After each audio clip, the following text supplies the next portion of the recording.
SIR শুনানির আগেই আত্মহত্যা ৭০ বছরের বৃদ্ধের অরবিন্দনগরে মর্মান্তিক ঘটনা। পশ্চিম বর্ধমান আসানসোল সালানপুর ব্লকে এসআইআরের বলি হলেন ৭০ বছরের এক বৃদ্ধ। ওই ব্যক্তি এবং তার ছোট মেয়ের খসড়া ভোটার তালিকায় নাম ছিল না, ডাক পেয়েছিলেন শুনানিতে। কিন্তু অ্যাডমিট কার্ড নেওয়া হচ্ছে না, পিএফ পেনশন বুকও যথাযথ নথি নয়, এইসব নানান গরমিলের মাঝে পড়ে ভয়ঙ্কর চাপ অনুভব করছিলেন তিনি। শেষ পর্যন্ত সেই চাপ সহ্য করতে না পেরে ওই বৃদ্ধ নিজের বাড়িতেই গলায় দড়ি দিয়ে আত্মহত্যা করলেন বলে তার ঘনিষ্ঠজনেরা হাহুতাশ করছেন।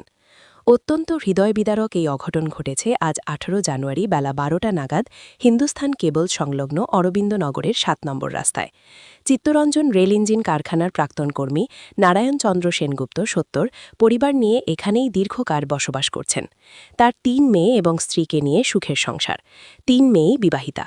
কিন্তু ভোটার তালিকায় নিবিড় সংশোধন প্রক্রিয়া শুরুর পর নারায়ণবাবু জানতে পারেন তার এবং তার ছোট মেয়ে দুজনের খসড়া ভোটার তালিকায় নাম নেই।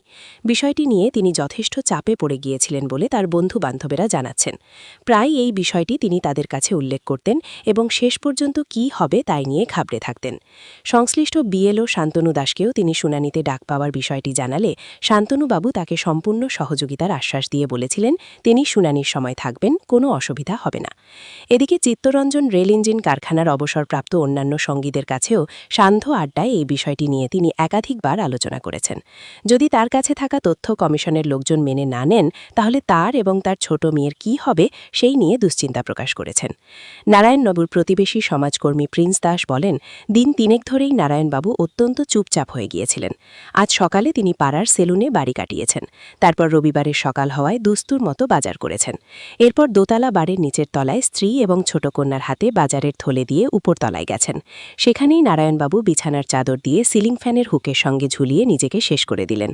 তার এই মর্মান্তিক পরিণতি স্থানীয় মানুষজন কোনোভাবেই মেনে নিতে পারছেন না।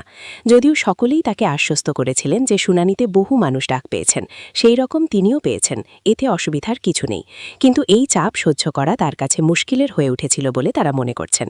এদিকে দেখা যাচ্ছে ২০০২ ভোটার তালিকায় সংশ্লিষ্ট বুথে ১০০২ সিরিয়াল নম্বরে তার মেয়ের নামের পাশে পিতা হিসেবে নারায়ণবাবুর নাম উল্লেখ করা আছে, যদিও সেই তালিকায় নারায়ণবাবুর নিজের নামটি নেই। এই ঘটনা নানান রকম বিভ্রান্তিমূলক প্রচার এবং নির্বাচন কমিশনের ঘন ঘন সিদ্ধান্ত পরিবর্তন এবং শুনানিতে তথ্য হিসেবে জমা দেওয়া নথিপত্রের ঘন ঘন পরিবর্তনই দায়ী বলে সংশ্লিষ্ট মহল মনে করছেন।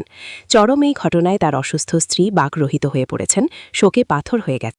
ঘটনাটা বহুত দুঃখজনক আছে।